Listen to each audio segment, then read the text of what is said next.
Welcome to the Dispatch Podcast. I'm Sarah Isger. That's Steve Hayes and Kevin Williamson. Hello, gentlemen.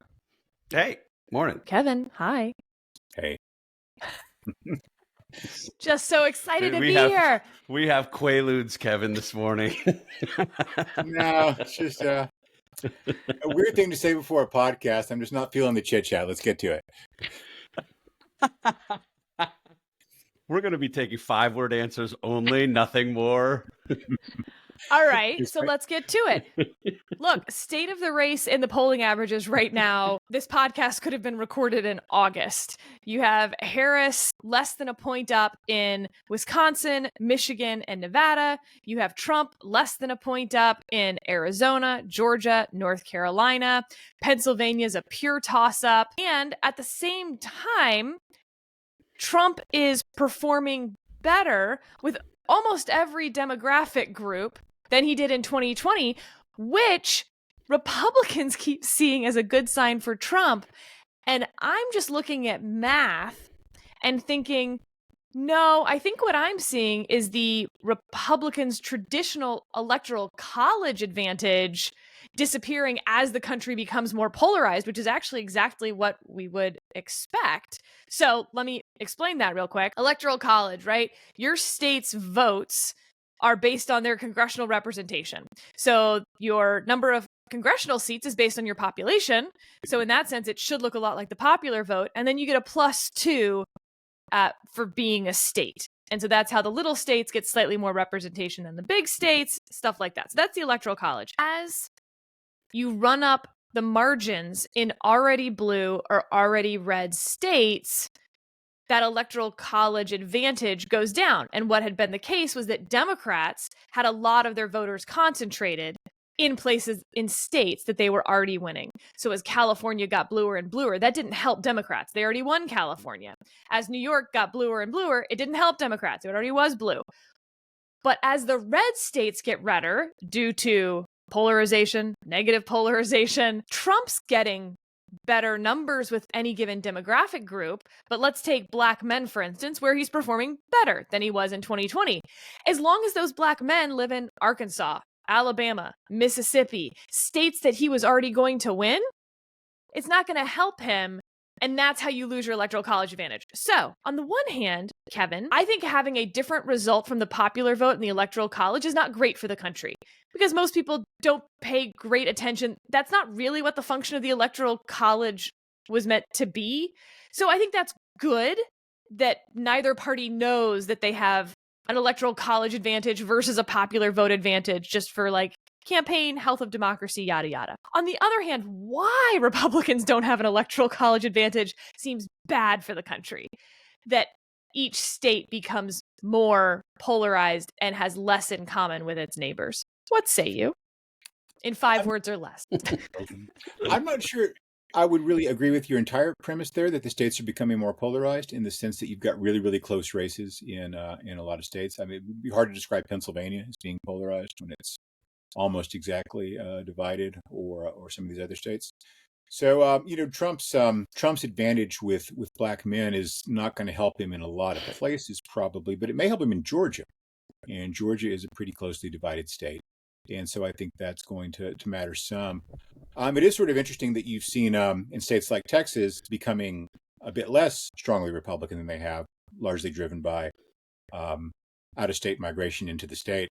And so you're getting Democratic votes that are locked up in Texas, where they're not doing the Democrats really any good, where they might have done some good in some other places. It's a kind of a natural gerrymander, I guess, in a sense, where you've got this big district that you can dump Democrats into and not have them make much of a difference until, of course, the election comes when they do, which will be one of these days, although probably not this year. I wonder if the Senate races really tell us anything about this, where we see some really closely divided states.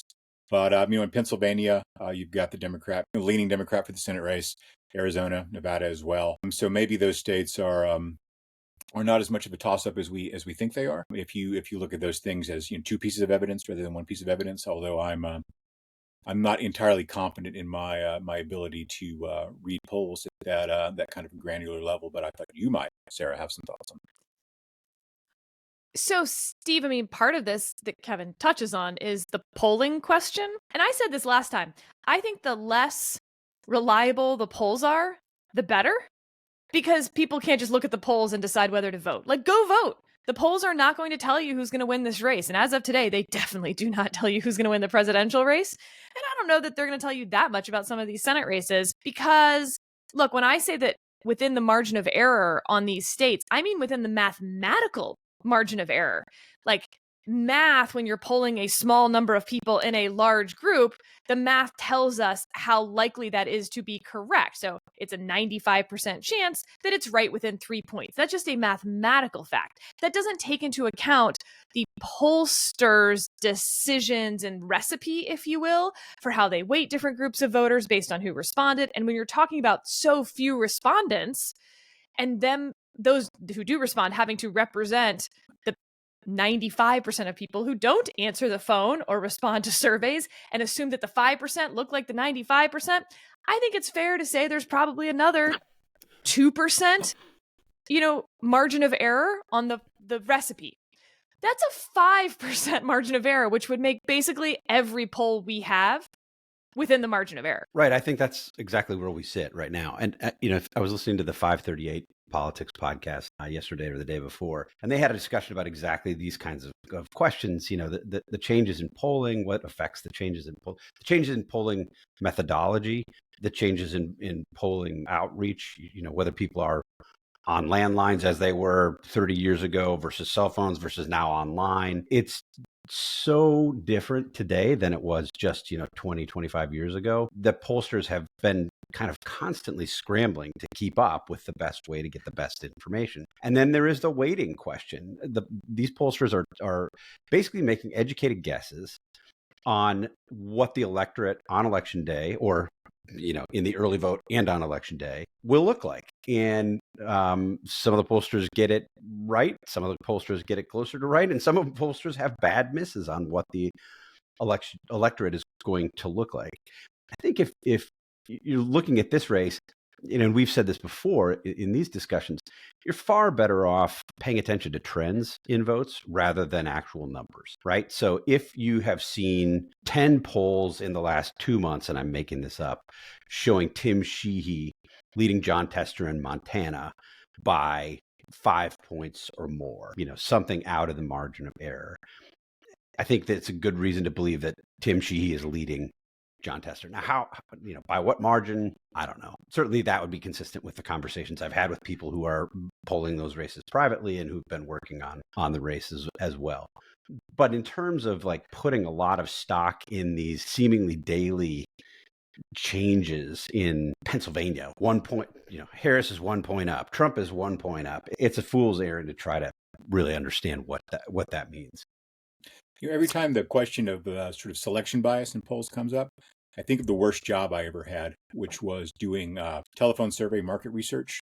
And we weren't supposed to be able to tell who our client was. It's a big corporate secret, but it was obviously Alfa Romeo. And this was in the late 1980s when Alfa hadn't sold cars in the United States in 20 or 25 years at that point. And they were thinking about re-entering the U.S. market. They hired us to do some market research for them. So the survey took an hour to complete on the telephone and was about a car company that hadn't sold cars in the United States in a quarter of a century. So who do you think responded? Shut-ins, crazy people, and people who are with an hour. And people who are absolute car maniacs. And so I am not sure that created a lot of useful data for the people at Alfa Romeo, and their subsequent experiences in the North American market sort of bear that out. I think that they haven't had great research supporting their product there. And I don't think that the polling in political polls obviously is quite that bad. It's not as bad as some of this incompetent corporate market research. It's got to have the same set of problems, I think. I mean, I wouldn't respond to if I had a landline phone, or if I'm getting a telephone call that I know is from a pollster. I'm not answering that phone call. I'm not talking to anybody about this stuff. I mean, if I don't recognize the number on my caller ID, I don't pick it up. If you're not in my contacts, I don't pick it up. And basically, if you're not my wife or someone who writes me a check, I don't pick it up. Yeah, I mean, and this is the question, right? Is someone who does pick up the phone politically different than someone who doesn't pick up the phone. Because in theory, it shouldn't matter. Like, if the people who pick up the phone aren't any different than the people who don't, no big deal. The problem is, I think we all kind of know that they probably are different. But Steve, the pollsters also know this. Response rates have been going down. Do you think that 2024, is it going to be an overcorrection on previous polling errors, or still an undercorrection? Because part of what was surprising, I think, is from 2016, everyone thought that there could be an overcorrection in 2020. And once again, it was an undercorrection for Trump support. Right. I think Trump supporters are notoriously difficult to poll. That's a big part of the problem. They're skeptical of polling in general. They're skeptical of institutions, and they don't want to participate in what they see to be potentially a rigged process. So they don't. And I think the challenges of pollsters then is to take the responses they do get from Trump supporters and try to weight those. But the weighting process is very difficult. I mean, it is literally just a guess. They have all of these inputs, and they can, toggle the switches in various ways to come up with the electorate that they think they're likely to see in this election. But ultimately, it's very sophisticated guesswork, and some of them get it wrong. And I think it's possible on this 538 podcast, it was very interesting to listen to them talking about sort of the possibility that something well outside the margin of error could take place. I mean, because we've all been watching these polls, particularly in the battleground states, particularly at the presidential level, that show the race effectively a dead heat. And, you've had polling in 5 of the 7 that can show either person winning a battleground state, either candidate winning a battleground state. What if all of the polls undercount Trump voters by 5%? You're then looking at something closer to a landslide, which wouldn't be crazy. And the same would be true on the Harris side. What if the way that the pollsters are weighting the electorate doesn't factor in, variable X? And variable X turns out to be really meaningful in a way that the polling just didn't pick up this time. It's not inconceivable that you could see a shift, either a late shift or a steady election that the polling just didn't get in favor of Harris. So I think we have to be open to those possibilities, that what looks today like a dead heat by looking at virtually all of the polling ends up not being a dead heat and being something quite different. I have a quick question. Sarah, you may know this. How does one become a pollster? Is there a course of study? The serious question, do you get a PhD in statistics? Because when you have large groups of people all doing the same thing, you can often count on their mistakes to sort of cancel each other out, right? So if the mistakes and their biases are truly random, then you're going to get, if not a total canceling out effect, then at least a partial canceling out effect. If everyone's making the same mistakes, if everyone has the same biases, you're going to get an exaggeration of that. So are they engaged in some sort of course of mathematical and statistical study where they're working from the same set of underlying mathematical assumptions so that their biases and their mistakes are all going to be roughly in the same direction?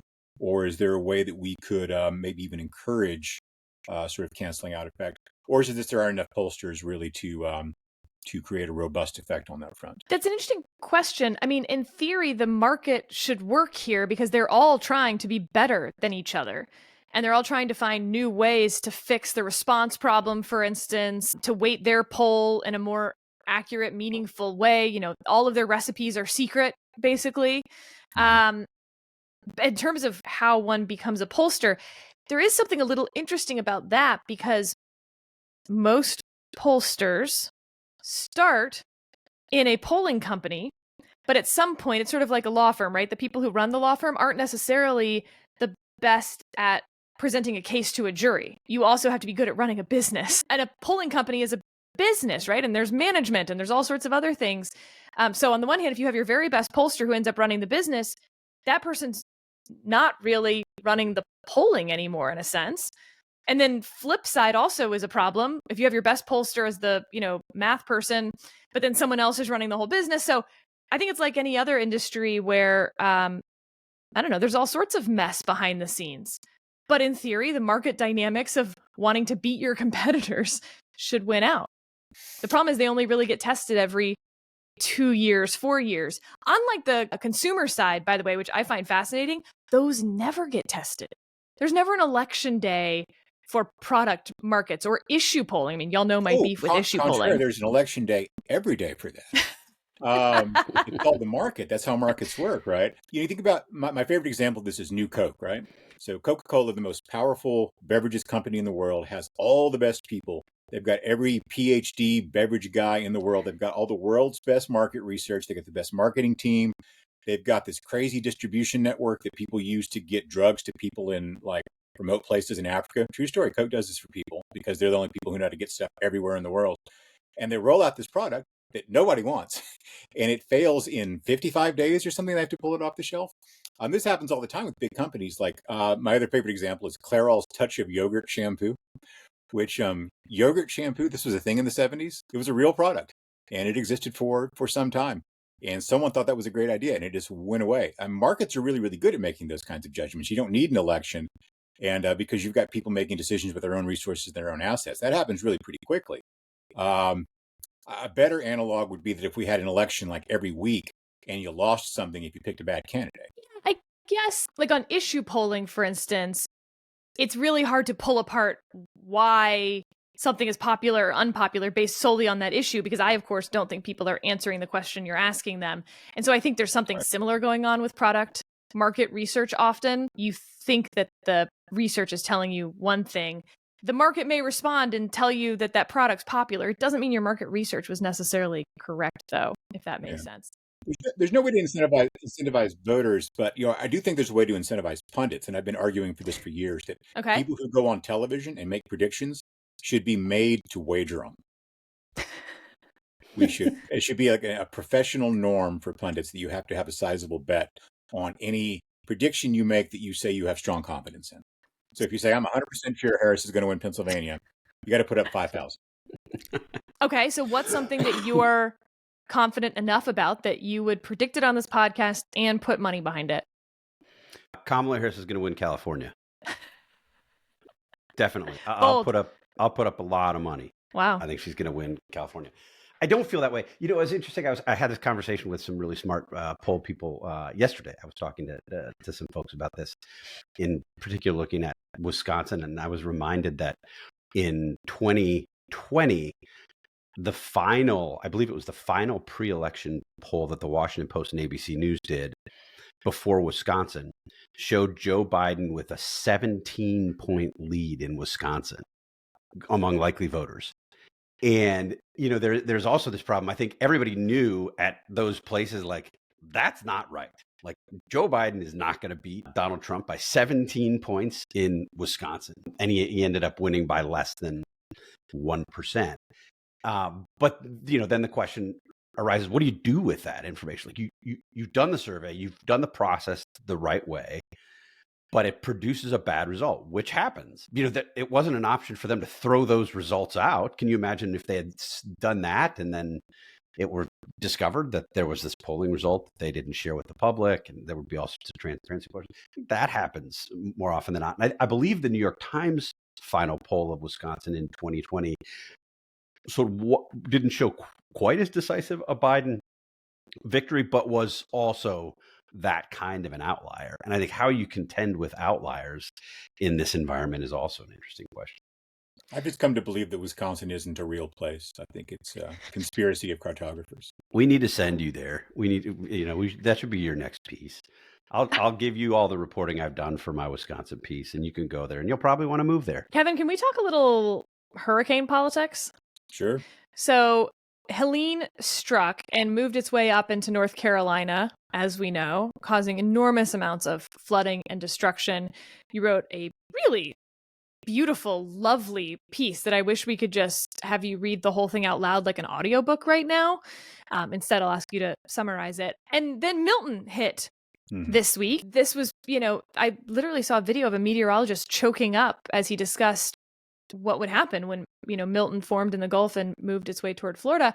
Talking to my friends in Florida, don't get me wrong, it's a hurricane and it hit them, but the power's out, there's water. It's not great, but it's not that bad either. I mean, I guess, first of all, why are we so bad at predicting which hurricanes will actually cause life-altering amounts of damage.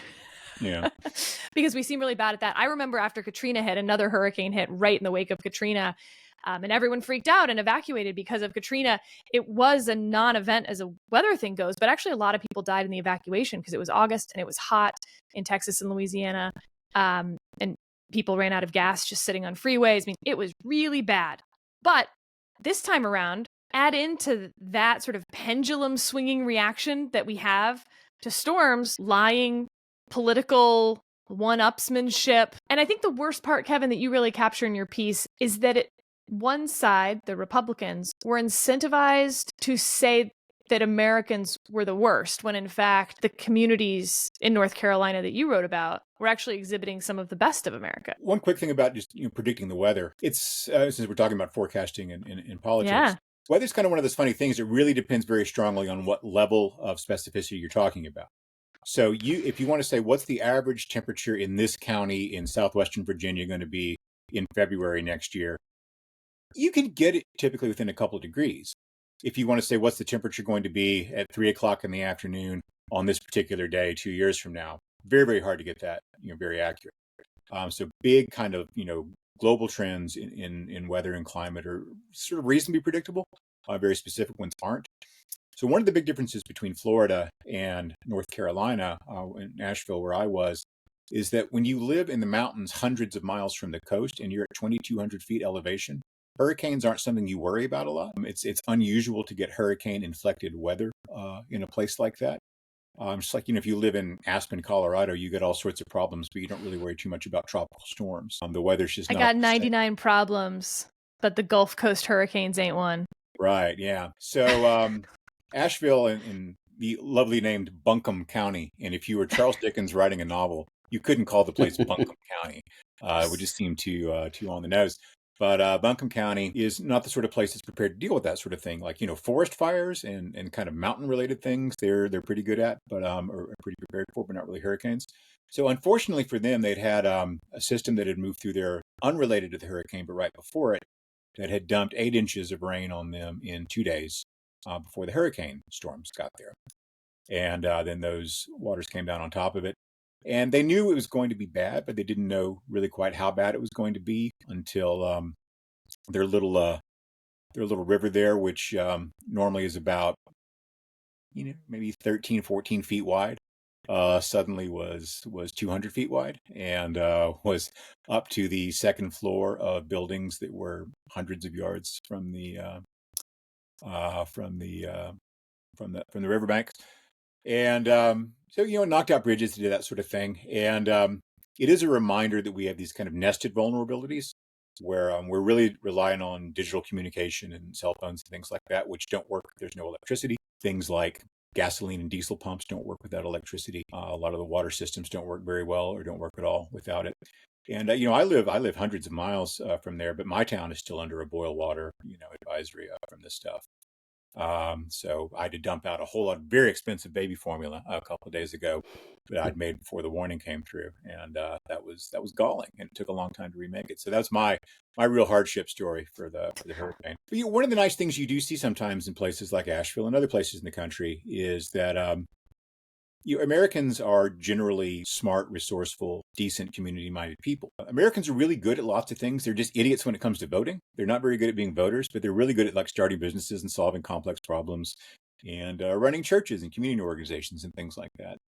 And Asheville is kind of fun because it's sort of a little Austin, right? It's this very left-wing, progressive. It's a little slice of Brooklyn, it feels like, even down to being kind of dirty in the middle of this, glorious Appalachian conservative-leaning countryside. And so you get the, Amish guys coming in from somewhere in their hats and beards, and these evangelical church leaders and these hipster restaurateurs and people with rings in their noses and white people with dreadlocks and the whole array of that sort of milieu kind of working together. And it was really quite nice to see. And, they're doing smart and intelligent things. Often the first things we think of are, potable water, of course, which is a huge thing. And in spite of all the conspiracy kookery, there were just dozens and dozens and dozens of FEMA trailers with big tanks marked potable water. Someone sent me a photograph of them distributing what looked like, it must have been 50,000 MREs just at one particular site. So they were there doing, what they're supposed to do. But often it's other stuff that, people aren't thinking about, like there's no way to recharge cell phones or other kinds of communication devices. People had a really hard time getting baby supplies, baby formula, diapers, wipes, those kinds of things. Those were really the first things to kind of go from the churches and other people that were distributing those. It is disheartening to see people try to use this as a conspiracy theory. And if Trump ends up losing the election and losing North Carolina, I guarantee you there will be endless stories about how if the Jews didn't cause the storm in the first place, they certainly stopped FEMA from doing everything they could to help the people there to suppress the voter turnout for Trump in North Carolina, because the places that are hardest hit and hardest to serve are sparsely populated rural areas that just don't have a lot of immediate resources at hand. So the people in Asheville, compared to people, 40 or 50 miles from there, are in pretty good shape because you've got urban life. There are certain benefits that come to dense patterns of living. And there are benefits that come from more remote patterns of living too, but one of them is not having people close to you to help you out in an emergency. One of the much commented upon stories, and I'm going to go try to track these guys down if I can, maybe later in the week, are these guys who are pack mule enthusiasts, and they've got a bunch of pack mules, and they're using them to deliver insulin and things to people up in the mountains where you still can't cross the roads. So that's, that kind of stuff is neat. But as I was saying on the Remnant podcast the other day with Mitch Kokai from John Locke Foundation, that it will have a disproportionate effect in terms of people's ability to get to the polls and vote. People in the urban areas are simply going to have an easier time of it, almost certainly, than people in the rural and outlying areas are. There's no way to fix this stuff, this infrastructure, before Election Day. And it may have enough of an effect. I think Mitch was saying that if you look at the votes in 2020 from the 25 counties in North Carolina most affected by the storm, the ones that have emergency declarations, they were net 227,000 votes for Trump, something like that. That's a lot. And the ones, again, who are going to have the easiest time voting almost certainly will be the ones in Democrat-leaning urban areas. So, Steve, part of what I've seen is the comparison to Katrina. Why was Bush whacked so hard after Katrina? Did you just say and yet Biden's Biden's not getting blamed for the fact that Kevin's still under a boil water warning. And in our Slack channel, I saw a lot of people say that they thought Bush was treated unfairly after Katrina.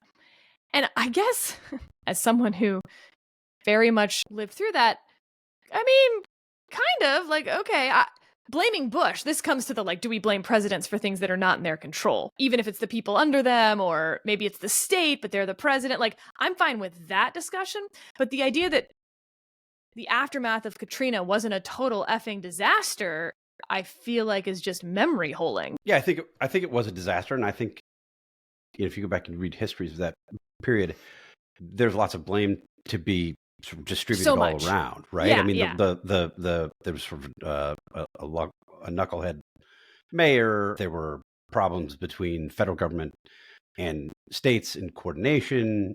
Bush administration deserves a fair share of blame, of course. But yeah, I think there was this effort in that moment when you're watching videos of people in such distress. There's this natural urge to say, somebody's at fault. We're going to blame somebody here. And I think we saw that, and it becomes real easy to blame the person in charge of all of it, which was George W. Bush at the time. I think you've seen some of that on the right, certainly with Joe Biden. And beyond just the conspiracy stuff, the conspiracy stuff has been so unbelievably stupid. The fact that, if you think back to the last 4 or 5 weeks, poor Kevin had to drive to Springfield, Ohio, to investigate the possibility that they're eating the pets. You've had now a U.S. representative, a Republican, put out a long statement, couple pages, debunking a long string of conspiracies about the storm and its effects, starting with the idea that the government controls the weather and caused this. I mean, the kinds of things that are part of the national discussion right now, being pushed by people who know better, leaves you pretty sad about kind of where we are and worried about where we're going in the next month and month plus. The interesting contrast here is what you've heard from sort of the right-wing infotainment world, which is sort of in high dudgeon with its condemnation of the Biden administration and claims that everything is a mess, and a mess because of a lack of preparation. And contrast that with what you've heard from local leaders who are almost to a person saying the opposite, regardless of political party. I mean, you've had very strong supporter of Donald Trump, Governor McMaster in South Carolina, saying this. You've had Roy Cooper in North Carolina, who's a Democrat, saying this. You've had local officials saying this, talking in specifics about how important it was to have pre-stationed certain assets to respond to the crisis. Now, that doesn't mean that there weren't mistakes made. Of course there were. Anything of this magnitude, there would be. And it doesn't mean that there might emerge real points of criticism of what the Biden administration either did or didn't do in advance. But I think the fact that these attacks were so quickly and I think authoritatively pushed back on by, as I say, people of both political parties, and the fact that some of the attacks were connected with these crazy conspiracies just makes them less politically potent, if you will. All right. Well, can I make one point? Actually, let me go back to something that you and Kevin were talking about, because I think this is going to matter. This is going to be a big point of discussion between now and up to the election, probably beyond the election. And that's this question of Trump voters in North Carolina and what's going to happen here. Chris LaCivita and Susie Wiles, top two campaign officials for the Trump campaign, wrote a long letter urging the governor of North Carolina and the assembly to take a series of steps to accommodate Trump voters who might have difficulty. Trump voters in the affected areas, well, all voters, they didn't just say Trump voters, but it's obvious that they're most concerned about Trump voters because they run the Trump campaign. Take a series of steps to accommodate those voters, given the fact that there's been this disruption in polling places, in election officials, in the lives of the Trump voters themselves. I haven't studied it carefully, but on a quick glance, it reads to me like, reasonably sane requests for some accommodation to people who, are going to have trouble voting. I just raise that to point out, however, that so much of what we heard about the 2020 stolen election was directly related to claims from the Trump campaign that any such accommodations for the pandemic, for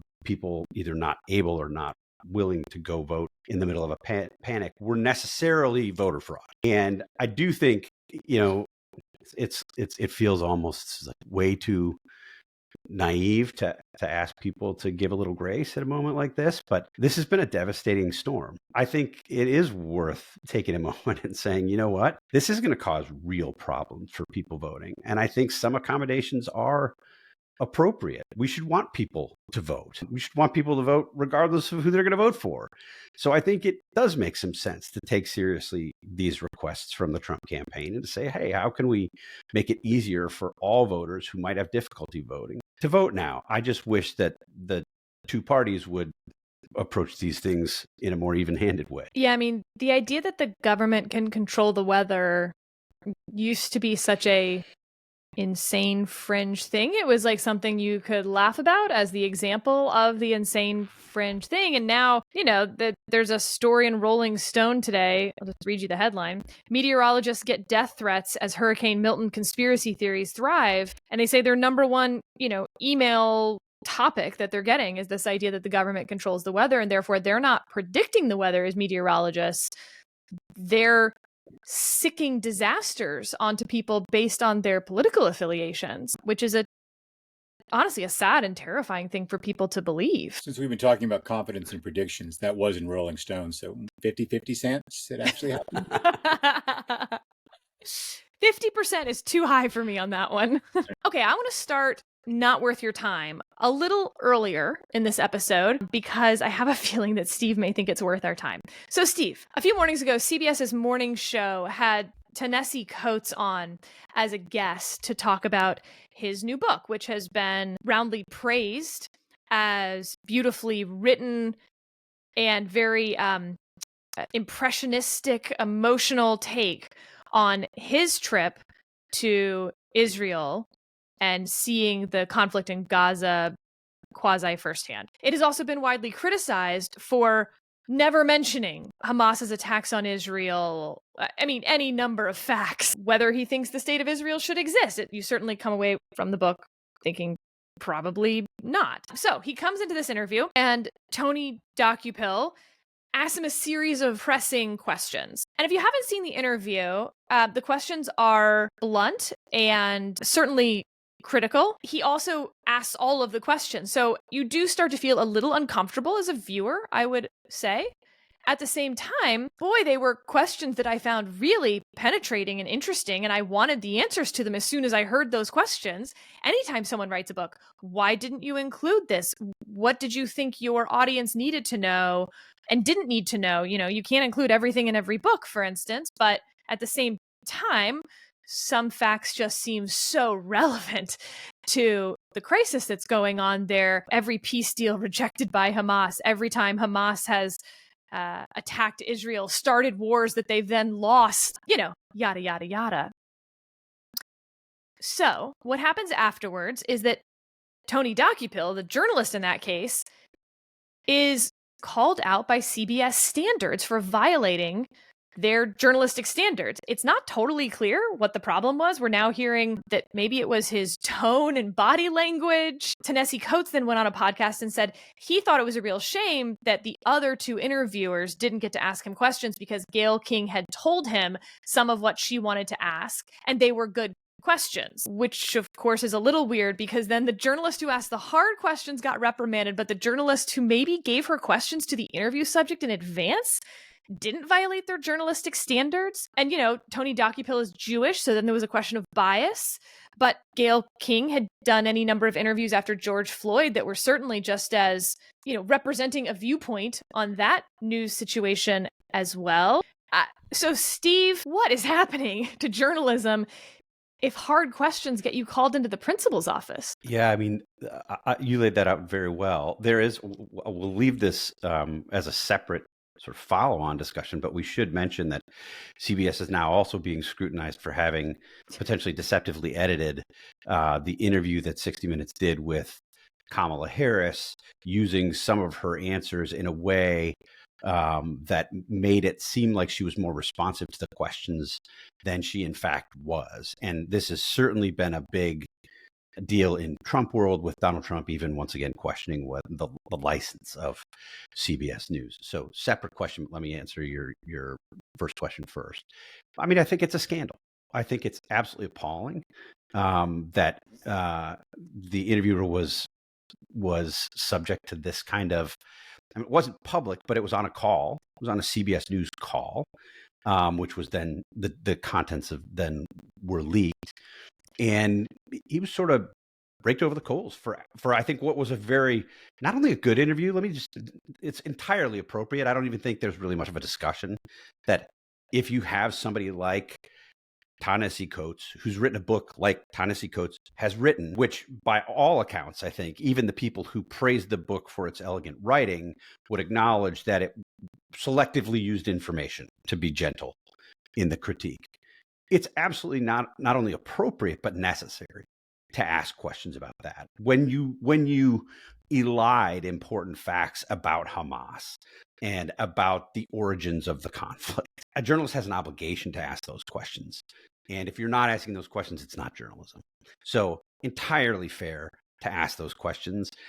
People can debate the tone, but let's just say, you know, there's not a lot of navel gazing or second guessing from CBS executives when somebody grills, you know, Paul Ryan on his entitlement reform package in a super aggressive way. Well, let's use the example of the Israeli father whose child was being held hostage, and Gayle King very much grilled him on why he didn't have that same compassion for Palestinian children when he was on the show. I think that's a pretty one-to-one example of like, well, we weren't tone policing then. And by the way, I thought that was also journalism, right? Like, I didn't like it, but okay.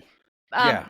But then, and it's funny because you go watch the interview with Docupill and Coates, And the whole time, he's sort of almost, part of what makes it uncomfortable is that DocuPill's falling over himself to say how much he likes him, how much he respects him. You know, the reason I'm pressing you is because I respect you so much. I look forward to having dinner with you again. You've been to my house. Like, it actually would have been less uncomfortable if he hadn't been trying so hard to have a friendly tone because it was a morning show, and yet he's getting tone policed. Yeah, I mean, I do think it. You know, I'm not a daily viewer of the CBS morning show, but I think if you have seen the clips or followed Tony DocuPill's career, he's a center left guy. I mean, I don't think there's really any debate about that. And I think that was why, I mean, in part, that's why he fell over himself to say like, hey, I'm not normally, you know, I'm with you on a lot of stuff, but just not on this. Let me ask you some tough questions on this. I do think to move to the second question, I didn't like Gayle King's interview of the Israeli parents.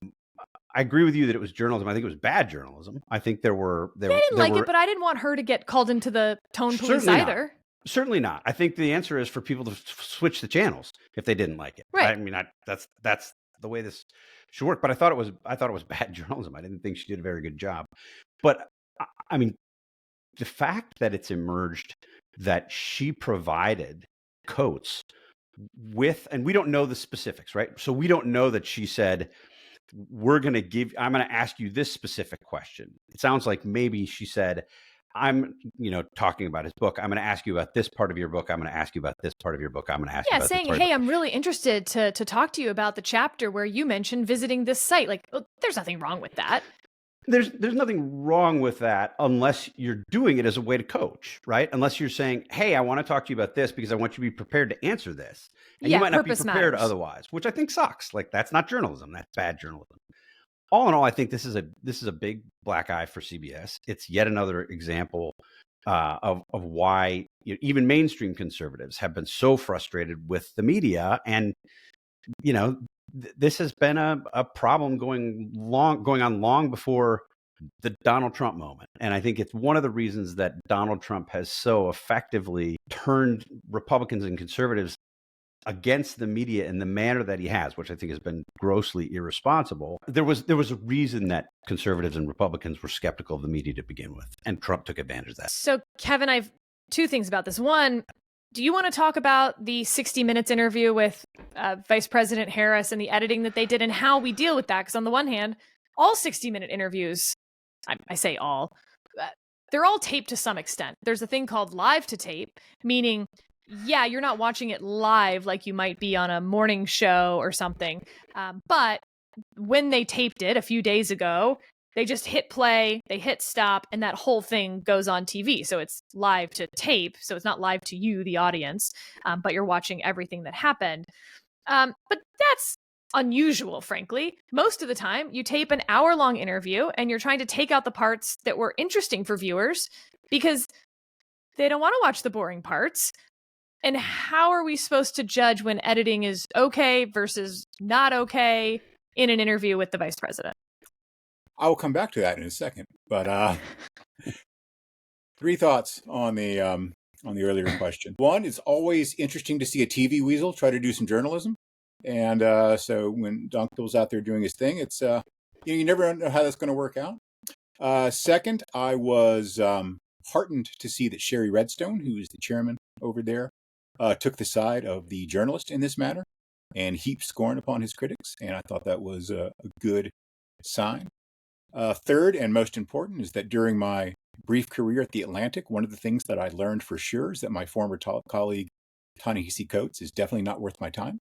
So that'll be the end of that discussion. Editing is a funny thing, right? So we've all gone through this as print journalists, right? That you talk to people, you do interviews, you write down and record what they say, but you don't put their quotes in there exactly the way they say them. You take out the ums and the ahs and things like that. Now, there's a couple of different ways to do that, right? You can edit people's quotes in a way that makes them look dumb, or you can edit people's quotes in a way that makes them look better. There's editing for clarity. There's editing for conciseness. There's editing for good journalistic purposes. And then there's editing that's for the purposes of public relations and propaganda and such. So I don't know what 60 Minutes did in this particular case because I haven't seen the raw footage versus what they actually put out. It would be interesting to put those things out side by side. And I think that kind of actually really ought to be sort of a standard journalistic practice when you're doing these sort of long interviews with someone who's running for president. Do your right. You may not have time to put them all on your broadcast, but you certainly right. have the server bandwidth to put them all online so that other journalists can look at it and people can judge for themselves. If they want to take the hour to watch the whole interview, feel free. But here are the highlights that we thought, were worth 10 minutes of your time. Yeah, I mean, we've seen we're looking at malicious edits. It's a shame that Jonah isn't here, right? Because he had a really great example of that when he was on, was it The Daily Show? Where they just did a real hatchet job on him when he was on there. And I think that's the story I'm thinking of. I know he had a case of just really, really bad edits at one point. Where, for instance, there was just a camera on him while they were setting up, and he's not talking. And then they ask a question of him, and then they just use that video of him sitting there going, it had nothing to do with the question. It was just to make him look bad. And I'm sorry if I'm slandering The Daily Show here, although I think it was The Daily Show. And if not, they kind of deserve to be slandered a little bit. So that's probably all right. I know I'm talking to two people here who do a lot of television commentary, and I do a little bit myself from time to time. I just don't think television news is worth a damn. I just don't think it is. I don't think 60 Minutes is any good. I don't think the CBS Evening News is any good. I don't think any of these shows are really very good. Television news is super useful when you have a 9/11 or something like that, where you need to put a camera on something that's happening so people can see it. I just don't think it's very good. I think that television news is barely news. And something that, Sarah, you've talked about a lot. You talked about it in our Dispatch promotional reel I saw the other day, which is the devolution of news and journalism into entertainment. But this really starts and comes from television. The New York Times, I read the New York Times every day, and I can tell you this newspaper is not trying very hard to be entertaining.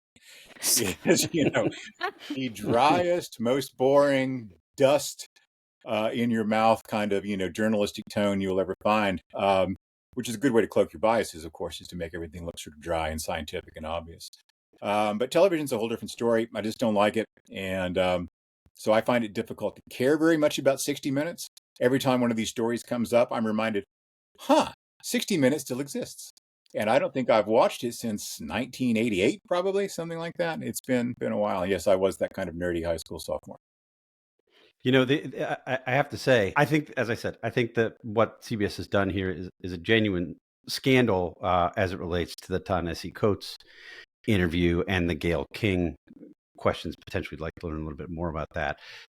I think we need to learn a little bit more about the editing of the 60 Minutes tape, but I don't think it's a good look. I will say, having said that the complaints that we're getting from sort of Trump world, and in particular the Fox News opinion slingers, are a little tough to take, right? I mean, is it really the case that you're going to go into full outrage if you work in Fox News primetime about some editing mistakes? Remember, Fox edited out big chunks of Tucker Carlson's interview with Kanye West, where he said things that were grossly anti-Semitic. And then not only were those parts of the interview edited out, Tucker fronted the interview, as John McCormick reported in his profile of Tucker a couple weeks ago, that Ye is not a crazy person, even though the interview, if you read more of it, makes pretty clear that he is a crazy person. So I think it's a bit rich for those reasons. There was also an incident earlier this summer where Fox and Friends Weekend interviewed Donald Trump, and they asked a question about declassifying the intelligence files on wide variety of sort of conspiracies, outer space stuff, I think, and some others, and asked about Jeffrey Epstein. And Trump's view, if I'm paraphrasing it or correctly, was in effect, I want to declassify all that. Maybe not the Epstein stuff as much, because if there's fake stuff in there, phony stuff, you wouldn't want to get people in trouble if fake stuff came out in that release. So maybe not as much. And they just cut that out. They just cut that out of the interview. So there's selective editing that takes place. There's also an ad that the Trump campaign is running, or at least I want to be careful if I'm making the accusation, campaign promoting Donald Trump at the very least, in which a woman who appeared in an MSNBC focus group about gun violence had made some comments about inflation. She's a Harris Kamala Harris supporter. And those comments were taken out of that interview and plugged into a Trump ad, suggesting that she, hinting that she is for Donald Trump and not Kamala Harris because she has these concerns about inflation. So it's a bit rich to have the people who have been dishonestly manipulating media for as long as people in Trump world have to be complaining about this. Inflation always comes into the gun violence conversation, though, because if you've priced ammunition recently, it is just outrageous.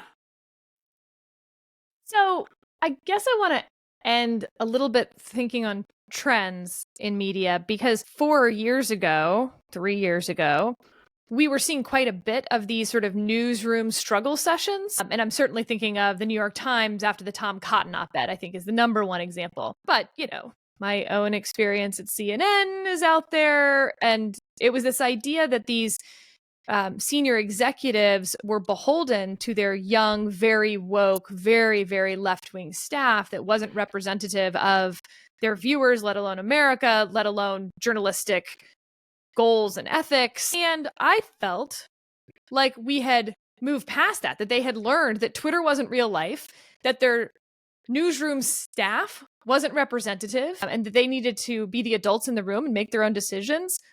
And we hadn't had really a situation like the DocuPill struggle session for a year or two, I thought. And I think this is hitting me pretty hard, because it means that it was just sort of mostly coincidental that we hadn't had one of those. And in fact, we're very much still going to do struggle sessions when truth hurts one side politically more than the other, that we're still doing activism, not journalism. Let's see where it goes. I'm a curious person and I just want to ask questions. Well, and it must be said, CBS's solution to this quote unquote problem, and I don't know whether it actually happened. I haven't read anything. Maybe one of you knows, but was to bring in a DEI specialist for sort of a group therapy session the next morning. Oh, let me tell you what happened, Steve. I'm so excited to tell you how that story ended, because they announced, his name leaked.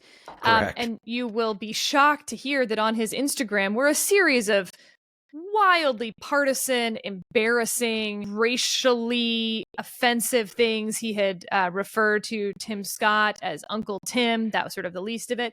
Anyway, so they had the struggle session, but uninvited the DEI guy. Yeah, but uninvited him only because they got busted.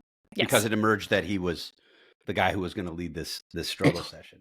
No, it's pretty appalling. I mean, people are going to, what's been interesting is actually CBS has taken steps over the past several years to bring in some Fox News refugees, because I think they have seen as a network that part of the gettable market is that, many of the people who are members and subscribers of the Dispatch, sort of sane, politically homeless, many of them center right people, but who want facts and want news. So CBS, as much as any of the networks, had made some attempts to try to get those people, to try to win over those viewers. They hired Catherine Herridge from Fox. She has since departed and become a critic of the network, but they brought in some producers. Finn Gomez, who was a very good producer at Fox News, went to CBS, and I believe he's now the White House bureau chief, or a senior White House producer. He may be the Washington bureau chief now, but they brought in some producers and others from Fox who I think were smart and sane, also in their sort of personnel and management levels, really smart people, really good people. And I thought it was a good move, if largely undetected. And, whatever strides they made by doing that and by taking seriously a fact-interested center-right audience, you have something like this that is so ham-handed and so gross. The average viewer is going to say, I'm not going there for my news. And it'll be hard to blame them. We also now have reporting that CBS has instructed its journalists, do not refer to Jerusalem as being part of Israel. It is the capital of Israel, for those who are curious. Anyway, with that, I can't believe Kevin hasn't given us his prediction with $5,000 behind it. But fair enough, Kevin. Be chicken if you want. He did a pretty good job. I mean, I think, we don't want to do like real-time reviews, but for somebody who came in cranky and, wouldn't even say hello at the opening thing because he wasn't chatty. Yeah. Pretty, He pretended. Pretty good effort. Good effort. Yeah, I wouldn't say cranky. I would say I was being sober. I was bringing gravitas. We appreciate the gravitas. I mean, I gotta say, Somebody you're under a boil water with 4 kids under 3 and triplets. Like, you can be as cranky as you want, sir. Dasani Smart Water. You can make formula out of it. I hate Dasani. I think it tastes terrible. I like Ozark. How many choices do you drive at my local grocery store? Yes, okay, fair. No, we love Dasani right now. We love Dasani right now for you. Yes. I went into Big Lots 5 minutes after the announcement was made and bought all the water off the shelves, and that's what we got. Yeah, Smart Water is actually really good. Not as good as Fiji, but Smart Water is pretty great. Isn't Fiji supposed to be the dirtiest of all the waters? No, I think it's supposed to be the cleanest. Right? I think the testing has suggested that it's the cleanest. It certainly is the best, but you got to pay for it. Nah, the Ozark water that you buy in bulk in Texas, that's the best stuff. No way. Texas homerism to end? Wow. Hard to imagine. Periodic reminder that Sarah's not really from Texas. What do you mean I'm not really from Texas? That's right. You're not from Texas. You can see it from there. From Richmond, Rosenberg? Excuse me? We used to march the march that Santa Ana followed through my town each year for no reason. Like, he didn't stop. He just marched through. So we would do that march each year. You're not from Texas. All right. Thanks for listening. We'll talk to y'all next week.